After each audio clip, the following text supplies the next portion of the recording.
newer procedure that we really are kind of excited about and we're starting to do is a duodenal switch. We've done about 4 or 5 of these here at our hospital.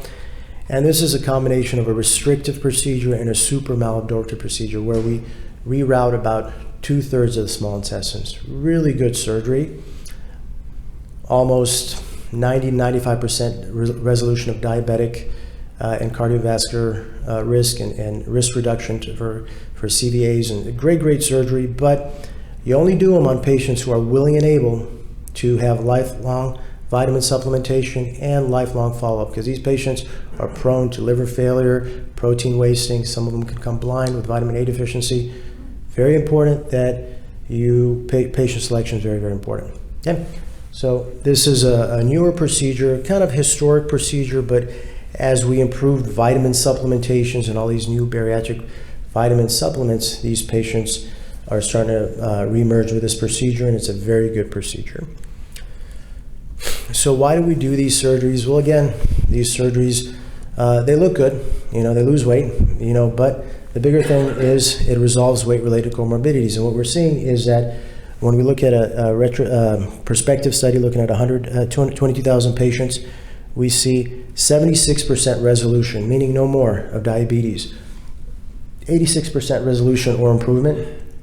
Dyslipidemia improved in 70% of patients, high blood pressure goes away in 62% of patients, and almost complete resolution of obstructive sleep apnea for patients. So very good comorbidity resolution, and a lot of patients are able to keep the weight off long term.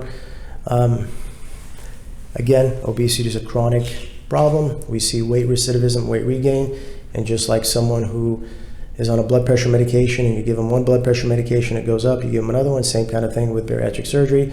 There's a field of revisional bariatric surgery plus pharmacotherapy. So again, very complicated issue, global epidemic, we're seeing a lot of it, but the field has really evolved in a very safe way.